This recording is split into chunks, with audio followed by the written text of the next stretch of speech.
Salut tout le monde, je vous retrouve aujourd'hui pour faire un petit débrief du GPE3. Non, ça ne s'appelle plus le GPE3, de l'E3 Saxo Classique qui se courait cet après-midi. L'E3 Saxo Classique, c'est un petit peu la répétition générale avant le Tour des Flandres. Je considère que c'est un mini Tour des Flandres. Pourquoi est-ce que je dis répétition? Tout simplement parce que vous allez vous taper des boss que vous allez retrouver dans le rond 2 dans 9 jours.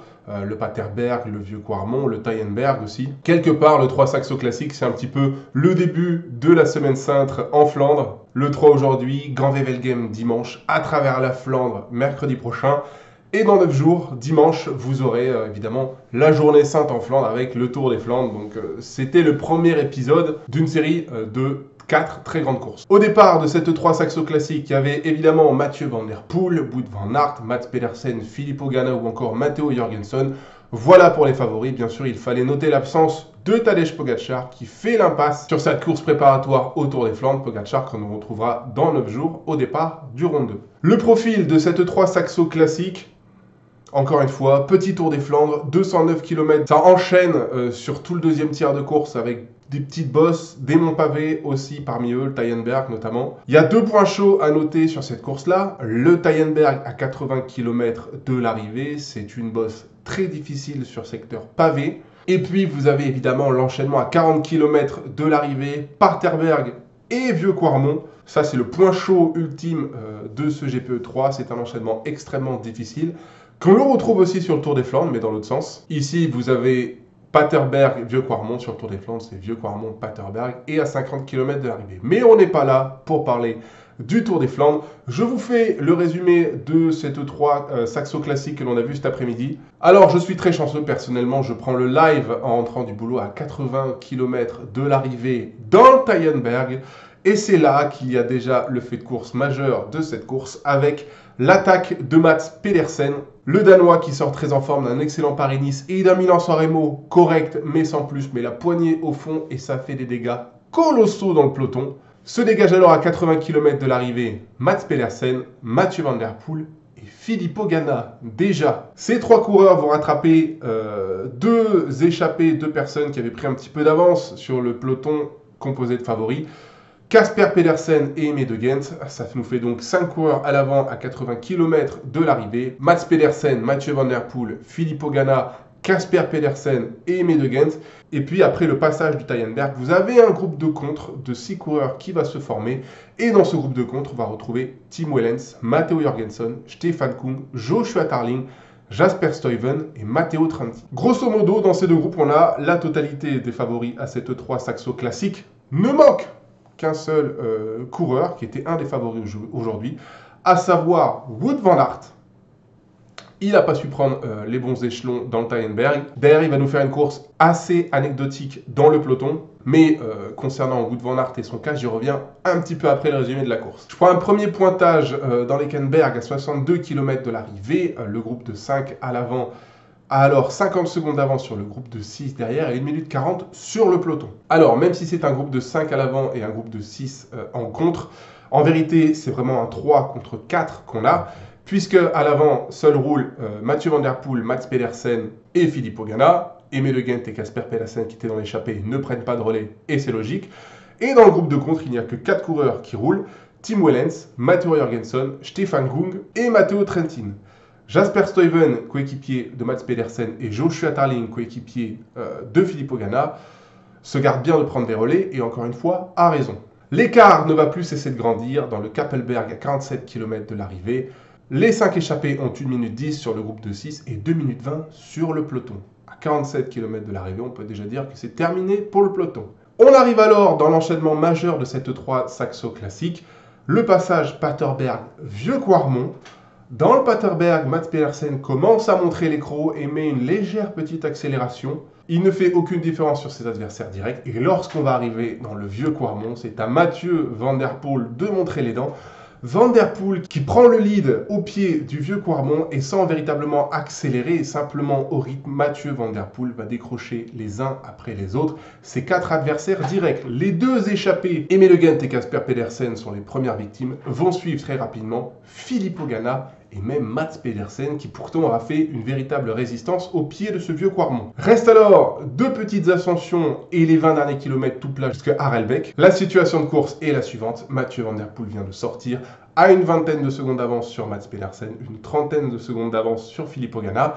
Casper Pedersen et Aimé Le Genn sont à 1 minute. À ce moment-là, on n'a plus de nouvelles du groupe Jorgenson, mais c'est trop tard pour ces gars-là qui sont déjà à plus de 2 minutes de Mathieu Van Der Poel. Ce qu'on peut noter dans le groupe Jorgenson tout de même, c'est que Jorgenson a été très impressionnant dans le Paterberg puis dans le vieux Quarmont. Ne reste alors dans sa roue plus que Stefan Kung, Jasper Stuyven et Tim Wellens. On se rapproche très vite de l'arrivée. À 26 km de la ligne, on a cette petite frayeur pour Van Der Poel dans un rond-point.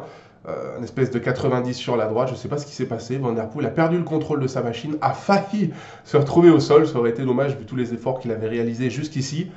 Une alerte, rien de plus pour le néerlandais qui écrase les pédales en cette fin de course. On entre dans le dernier secteur pavé, le secteur de Warent. La pluie a fait son apparition depuis quelques kilomètres, le secteur est mouillé, dangereux, détrempé. Mais les écarts ne cessent plus de grandir, 30 secondes d'avance pour Van Der Poel sur Mats Pedersen et 1 minute sur Filippo Ganna. Se pointe alors une dernière petite bosse anecdotique, puis 20 derniers kilomètres, vent dans la gueule. Les écarts semblent être faits, le podium est déjà dessiné. À 13 km de l'arrivée, je vous fais un dernier pointage. Van Der Poel a 1 minute d'avance sur Pedersen et 1 minute 40 sur Filippo Ganna. Les autres poursuivants sont à 2 minutes 30. Dans ce groupe de poursuivants, on retrouve Aimé Le Genn et Casper Pedersen qui ont été repris par Jorgenson, Stuyven, Wellens et Stefan Kung. Cette 3 Saxo classique est pliée par Mathieu Van Der Poel qui vient s'imposer à Harelbeke avec une avance non négligeable.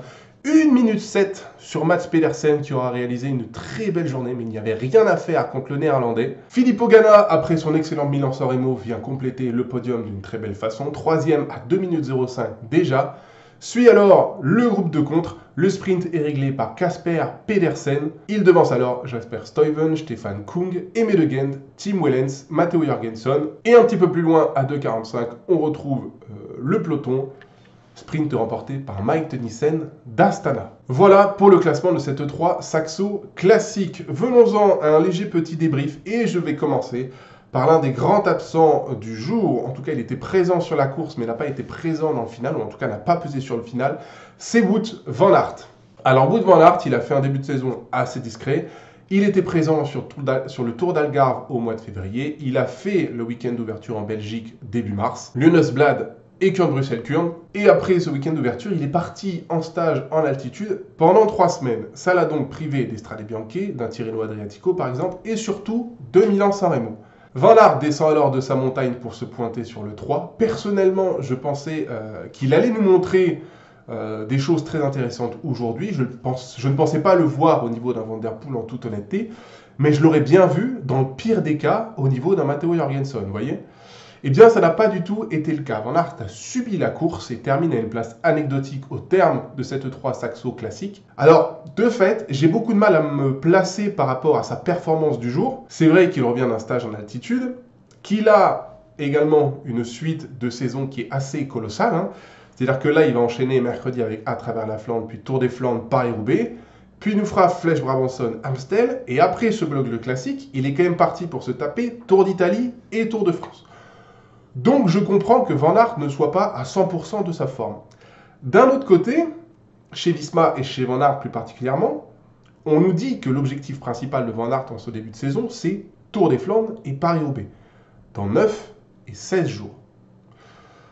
Et Van Aert, là, pour l'instant, à 9 jours du Tour des Flandres, pour moi, il n'est pas prêt. Il n'est pas du tout dans l'allure. Alors, c'est possible qu'il ait beaucoup travaillé en altitude, qu'il soit un petit peu fatigué en descendant de sa montagne et qu'il faille attendre pour lui une petite période de surcompensation pour qu'il retrouve la totalité de ses moyens d'ici le Tour des Flandres. Maintenant, on est un tout petit peu plus d'une semaine du Tour des Flandres et le résultat de Van Aert aujourd'hui n'est pas du tout convaincant. Donc, je ne vais pas m'emballer.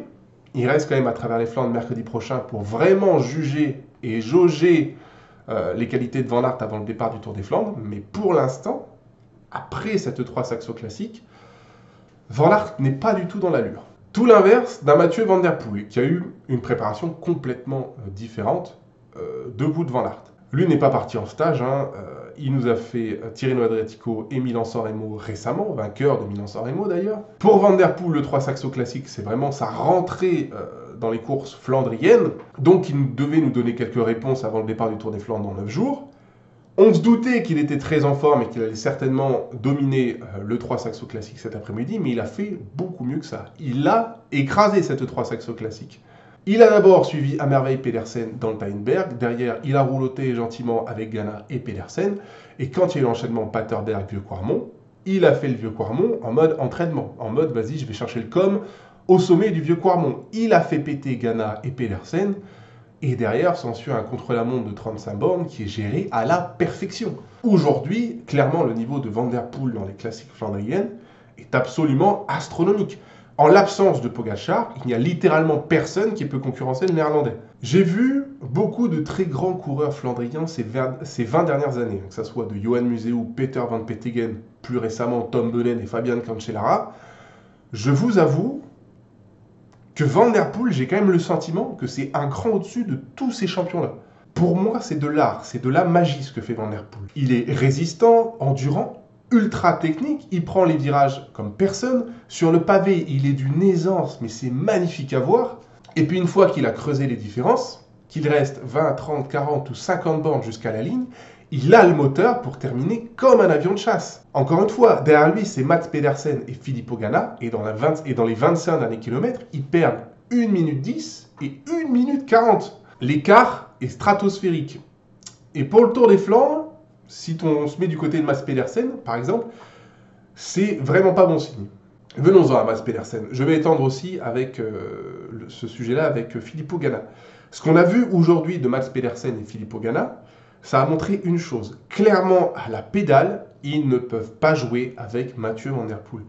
Comme ils ne peuvent pas jouer avec Tadej Pogačar. L'enseignement de cette journée, si on avait besoin d'un enseignement concernant ce sujet-là, il est ici. C'est-à-dire que si Pedersen veut avoir une chance sur le Tour des Flandres dans 9 jours, si Filippo Ganna veut avoir une chance sur Paris-Roubaix dans 16 jours, ils ne pourront pas prétendre à une victoire s'ils jouent à la pédale avec Van Der Poel. C'est impossible. Avec la forme que nous montre le néerlandais, ces derniers jours et aujourd'hui particulièrement, il n'y aura pas d'autre solution que d'anticiper la course, essayer de piéger le coureur battable, sinon dans le cas contraire, on aura ou un solo de Van Der Poel, ou un solo de Pogačar, ou un duo Van Der Poel-Pogačar, quoi qu'il en soit, tous les autres seront derrière. Voilà, le 3 Saxo Classique, c'était l'ouverture d'une grande semaine de Flandrienne jusqu'au Tour des Flandres la semaine prochaine. On a eu un enseignement clair, Van Der Poel est prêt, Van Der Poel sera certainement le favori du Tour des Flandres, c'est sûr, même aux côtés de Tadej Pogačar. Clairement, Pogačar aura manqué aujourd'hui pour concurrencer Van Der Poel. Les deux monstres vont s'avancer avec un statut d'ultra favori au départ du Ronde 2 dans 9 jours. La suite, il y a quand même Gand-Wevelgem dimanche, Van Der Poel et Van Aert n'y seront pas présents, Pogačar non plus. Gand-Wevelgem, ça reste une classique de sprinter. On y retrouvera Philipsen, Tim Merlier, Jonathan Milad, Mats Pedersen ou encore Arnaud Delis. Donc il y aura encore une belle bataille sur Gand-Wevelgem. Pour les adversaires de Van Der Poel et Pogačar, c'est le moment de chiffrer, en l'absence de ces deux gars-là. Mercredi prochain, on aura à travers la Flandre, seront présents au départ, plus particulièrement Wout van Aert.